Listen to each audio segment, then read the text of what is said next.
Hi guys, welcome to my wilderness school. We are back at it, and today I am at one of my favorite local parks, and it's blessedly really quiet here. And I wanted to show you this stinging nettle plant.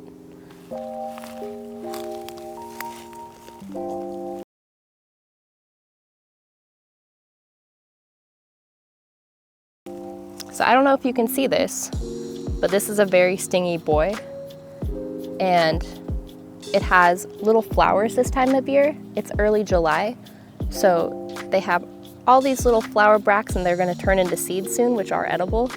The entire nettle plant is medicinal and edible, and it's one of my favorites despite getting constant burns from it.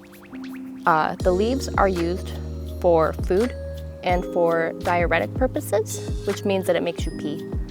And the leaves are also really high in iron, which I appreciate as an anemic girl. If you guys want to look closer to the base of the stem, I can dig up a section of the root. I have to be really careful here because it's very, very stingy. On nettle plants, the hairs you see are full of formic acid, which is basically fire ant poison. But if you see the bottom of this stem, it's purple and you can see little baby hairs of the roots.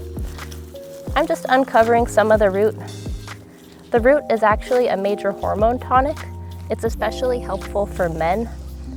So what I do is I harvest this root. I won't harvest it today, but I harvest this root, I dry it out, and I either make an infused oil or a strong tea or tincture out of it. And it has a lot of hormone supporting nutrients and properties. It's great for even like regrowing hair loss, and just a general yang tonic, which means it'll be happy to your like testosterone system. But obviously both men and women can take it to good effect. And if you look closely, you can see all these little baby hairs, and I've already gotten accidentally stung. I find that the older a nettle plant is, the stingier it is, and the ones in the sun tend to be a little spicier. You can also see the flowers up here.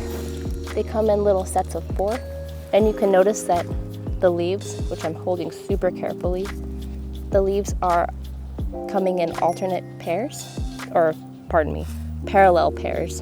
So they come out 2 together at once like little twins. Nettle has a couple lookalikes, but if you accidentally brush up against it, you'll definitely know that that is what it is.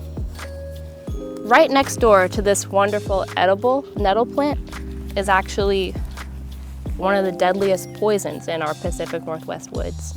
This is poison hemlock, or water hemlock. There's 2 different species. They're very similar. You should not eat either of them. A very small amount can actually kill you, but I can handle it without worrying because I'm not gonna lick my fingers, hopefully. This is in the carrot family, and you can tell carrot family plants because they have little umbrella-shaped flowers. The plant family used to be called Umbellaceae or Umbelliferae, which meant umbrella flower family. And it has tiny little white flowers that occur in those little parasol formations. And it actually looks like a wild carrot plant. But the difference between this and another wild carrot or parsley or whatever is that it has these purple splotches on the stem base. And it's purple towards the bottom. And we call that the blood of Socrates because the ancient philosopher Socrates or Socrates, he died by killing himself with poison hemlock. Yep, don't eat that. All right, this here we have Geranium robertianum, AKA a plant called Stinky Bob, which is a great name for a flower, I think. Because it is a geranium, it is related to common houseplant geraniums, like your mom or your grandma might have, but it smells terrible. It's literally stinky. It does have a lot of medicinal benefits. You can tell that it's Stinky Bob because it has cute, tiny little purple flowers and little seed pods that look like crane's bills, and very fuzzy leaves that occur in these flowery fractal formations of 3. And some of the medicinal properties of Stinky Bob are that it actually treats a lot of IBS symptoms. So, you know, if you have like chronic tummy aches, if you're a tummy ache survivor, if you have like constipation or diarrhea or abdominal bloating, this can also help heal leaky gut. It may not smell good, but it tastes pretty okay as a tea or a tincture. And it's part of a formula with like chamomile and ginger that we use a lot for a wide variety of digestive complaints. It's great because it doesn't really have a super strong effect on the body besides healing your gut tissue and kind of cleaning things out. So it's kind of safe if you're like on a bunch of medications or anything. But as always, like do your own research for your little health condition. Like the poison hemlock I just showed, this also has purple blotches on the stem. The flowers are completely different, but I cannot stress how important it is to get a good ID on plants like this because they often grow right next to each other. The leaf pattern of cleavers is really cool because they occur in what we call whorls, which is basically a swirl of leaves occurring from one point every inch or so. And so it's a swirl of 5 leaves at each little segment with little berries and stuff coming off, and another one of those cool nature fractally patterns. The main way you're going to identify cleavers is that it just grows all over everything and sticks to everything. And it has kind of like a dark green shape with little lance-shaped leaves and the little burrs like I was talking about with the tiny little hairs. The whole plant is covered in tiny hairs, so like if I leave it on my pants, it's gonna like stick with me. Of course it's not doing it now that I'm saying that. So this little plant with white flowers that's hidden underneath this absolute carpet of cleavers is called Siberian miner's lettuce. It's got these tiny, tiny little star-shaped white flowers and very succulent looking leaves that occur in double pairs or single pairs. And it's very smooth and juicy looking, and the texture is literally like lettuce. It may not be related to actual lettuce, but being like a very safe edible plant, you can actually eat it like lettuce. And I'm not just being like a crunchy girl when I say that it tastes good. Like I'm taking into account the modern palate, and it's not at all bitter. It just tastes like lettuce. And so this is a really good one if you're a backpacker or a prepper or forager or anything, because it's a very pleasant tasting edible herb, and you can literally make salad out of it. And so you can see it's here and a little bit here, and kind of just like interspersed with all these other like nettles and stinky bob and cleavers and this dandelion family weed. So it's one that's not easy to see at first, but once you see it, you're gonna see like a zillion of them. This is sword fern, and I feel like I've probably talked about sword fern a lot in the past, but in this particular case, I have like a little stinging nettle injury. It's like so minor, but it's kind of irritating my finger. And so this is a male sword fern, you can tell, because it has boy parts. And these boy parts are these little spory guys. And if you rub the spores on the part that got stung, sometimes it can give you a little relief. I'm not really sure of the mechanism of that, but it's like an old folk remedy and it works. The sword fern spores also work to get slug slime off of you if you're a silly barefoot runner like I am. Ugh, slugs give me the ick. But this is sword fern. It's the largest fern besides maybe bracken fern in our woods. It's not really particularly edible, but the Native Americans in this area used it as like a fiber source and bedding and things like that. And then the magical pain treating spores are nice. In herbal college, some of my friends would pick these and wrap them around their heads because they said it treated migraines. I've never really seen evidence for that, but it was like a fun practice we did. I would do it right now, but I don't really want to pick it. It's too pretty.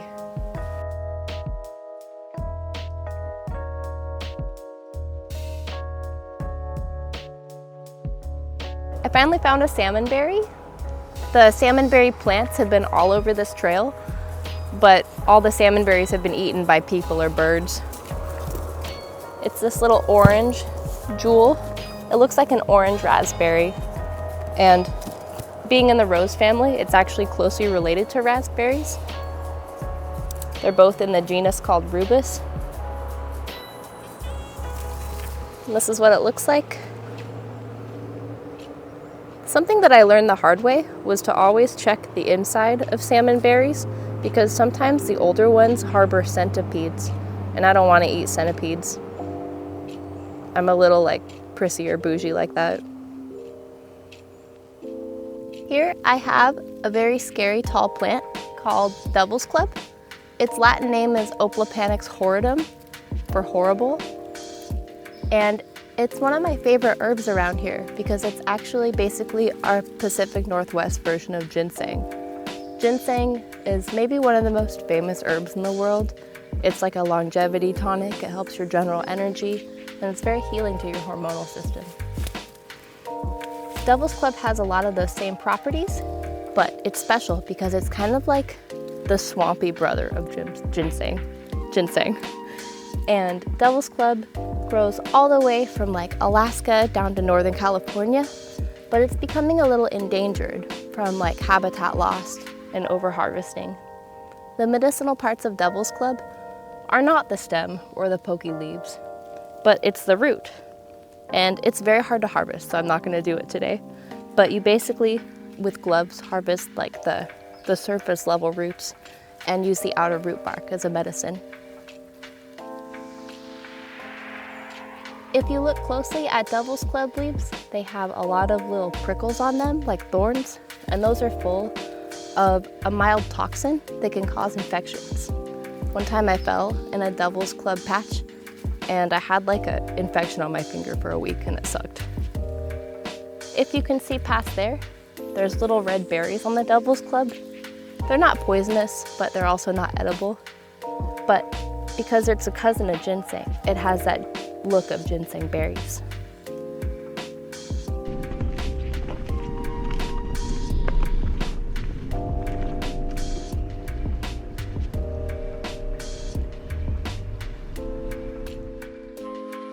I just found red huckleberry. It's about like 8 feet tall. Usually you see red huckleberry like a little shorter, but it's just so happy in this environment. I'm gonna pull it down.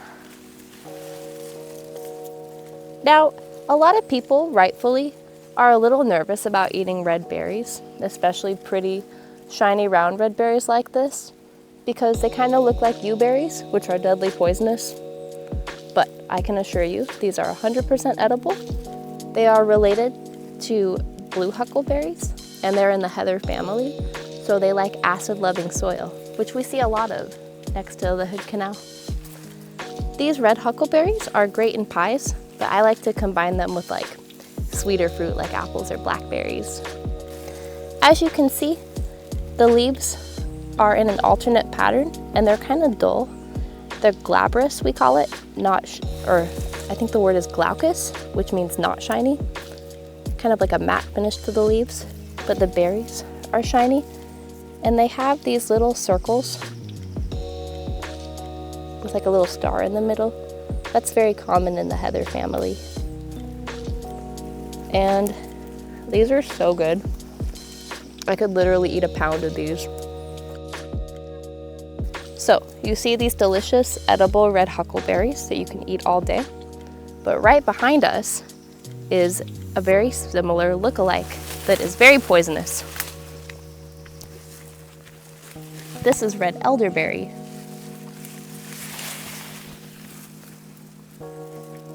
Maybe you've heard of elderberries in the context of like fixing your immune system and preventing cough and cold.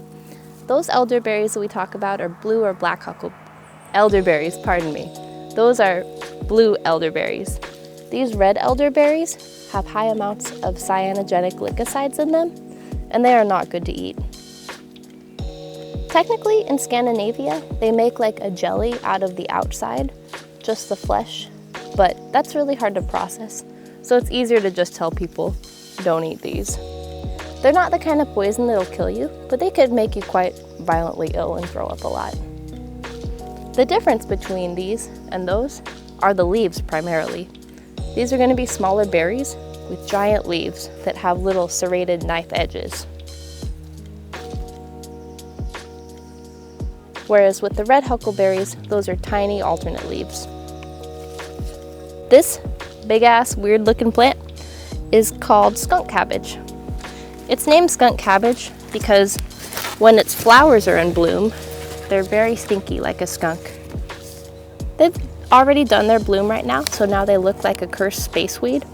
As you can see, a little sluggy went on it. I'm not aware of any medicinal value of skunk cabbage, but it's like an emergency starvation food.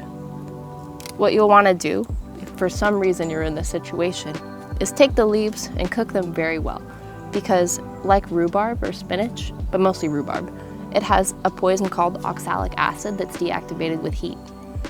But if you're desperate, you could make like a soup out of it. But mostly, it's just fun to look at.